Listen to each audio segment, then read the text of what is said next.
এই আবরার হত্যার মতো কালচার বলেন, টেন্ডারবাজির কালচার বলেন, এগুলো কি ফেসিস্ট সরকারকে ফেসিস্ট বানাতে সাহায্য করেছিল। ছোট বাচ্চারা মসজিদে যাবে এটাই স্বাভাবিক। প্রথম আমি রাজনীতির পদ পাই 2019 সালে। এখন কিন্তু ভাই সোশ্যাল মিডিয়ার যুগ। আমি বললাম না, আপনি ঘরে বসে সব জায়গার সাথে নিজের কম্প্যারিজন করতে পারতেছেন। আমাদের রাজনীতি যে হওয়া উচিত ছাত্রদের ওরিয়েন্টেড।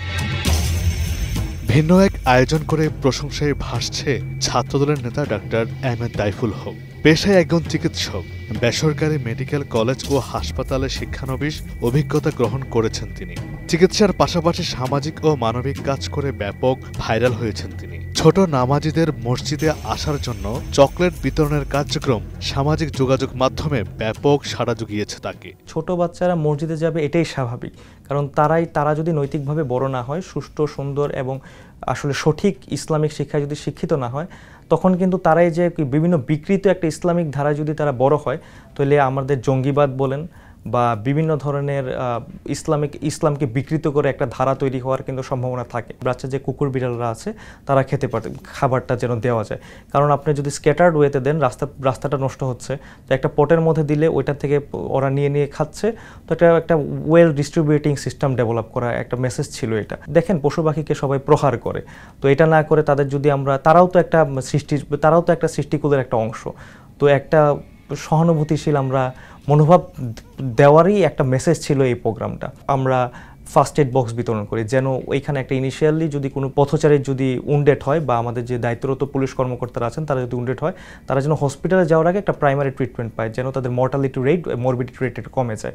আর ছাত্রদলকেও প্রশংসায় ভাসাচ্ছে এই ছাত্রনেতার অভিনব কার্যক্রম। 90 দশকের ছাত্র রাজনীতি ও সমসাময়িক রাজনীতি নিয়ে কথা বললেন ডাক্তার তাইফুল। একটা মুক্তধারা রাজনীতির প্ল্যাটফর্ম এখন তৈরি হয়েছে। সেই মুক্তধারা রাজনীতি যেন আমরা সুষ্ঠুধারা রাজনীতিটা করতে পারি, সেটাই এখন আমাদের মূল পরিকল্পনা। যেহেতু আমি ছাত্রদেরকে রিপ্রেজেন্ট করি, আমাদের রাজনীতি যে হওয়া উচিত ছাত্রদের ওরিয়েন্টেড। এখন 90 সাল নাই ভাই যে চিঠির মাধ্যমে একজন একজনের সাথে যোগাযোগ করবে। এখন সোশ্যাল মিডিয়াল প্ল্যাটফর্ম। আপনি চাইলেই এখানে বসে আমেরিকায় কি হচ্ছে, আপনি হার্ভার্ড ইউনিভার্সিটির সাথে আপনি ঢাকা ইউনিভার্সিটির স্ট্যান্ডার্ড মিলাতে পারতেছেন। তো আমাদের অবশ্যই এই জায়গাতে কাজ করা উচিত স্টুডেন্ট অ্যাফেয়ার্সগুলো নিয়ে, যেন আমাদের গবেষণাতে আমাদের কীভাবে শিক্ষার মান উন্নয়ন করা যায়, মেডিকেল সেক্টরগুলোতে আমরা কীভাবে মেডিকেলের শিক্ষার মান উন্নয়ন করতে পারি, আমাদের ডাক্তাররা কীভাবে উন্নত বিশ্বের চিকিৎসক হিসেবে নিয়োগ পেতে পারে, সেগুলো নিয়ে কাজ করতে পারি। মানে প্রত্যেকটা সেক্টরে আসলে এজ এ ছাত্রদলের একটা অ্যাক্টিভিটিস্ট হিসাবে, জেসিডি অ্যাক্টিভিটিস হিসাবে আমি পার্টিসিপেট করতে চাই। আগে একটা সময় কি থাকতো, যেমন ধরেন ছাত্রলীগের সাবেক সভাপতি সাদ্দাম বা গোলাম রাব্বানী ভাই, ওনারা যখন হাঁটতো মনে হতো কি ওনারা আসলে ছাত্র নেতা হেঁটে যাচ্ছে, সাধারণ শিক্ষার্থী মনে হতো না। একটা বৈষম্য তৈরি হয়ে যেত। আপনি যখন মধুর ক্যান্টিনে যাবেন তখন কিন্তু একটা বৈষম্য তৈরি হয়ে যেত, কিন্তু ছাত্ররা কিন্তু আসলে বর্তমানে এই বৈষম্যটা চায় না। আপনি উন্নত বিষয়গুলোতে দেখবেন, যেমন কানাডার ট্রুডো, কানাডার প্রাইম মিনিস্টার, উনি নর্মালি কিন্তু রেস্টুরেন্টে খাওয়া দাওয়া করতেছেন। ইংল্যান্ডের সাবেক যদি আমরা প্রাইম মিনিস্টারের কথা চিন্তা করি, ওনার নামে মামলা হয়েছিল আপনি শুধু বেল্ট না পরার জন্য। তাহলে আসলে এখন কিন্তু ভাই সোশ্যাল মিডিয়ার যুগ। আমি বললাম না, আপনি ঘরে বসে সব জায়গার সাথে নিজের কম্প্যারিজন করতে পারতেছেন। তাহলে উন্নত দেশগুলোতে যখন এসবগুলো কাজগুলো প্র্যাকটিস করা হয়, আমরা যদি এই কাজগুলো প্র্যাকটিস না করি, যেহেতু পলিটিক্যাল ব্যাকগ্রাউন্ড থেকে আসলে দেশ পরিচালিত হয়, তাহলে আমরা যদি ওইরকমভাবে নিজেকে পরিবর্তন না করতে পারি, তাহলে কিন্তু ওই যে বৈষম্য বিরোধী আন্দোলন যে হয়েছিল, ওই বৈষম্য বিরোধী আন্দোলনের যে মেইন কনসেপ্ট, ওই কনসেপ্টটা কিন্তু আসলে বাস্তবায়িত হবে না। আমরা 5ই আগস্টের পরে পরিবর্তনশীল রাজনৈতিক পরিবেশ কিন্তু বর্তমানে বিরাজমান।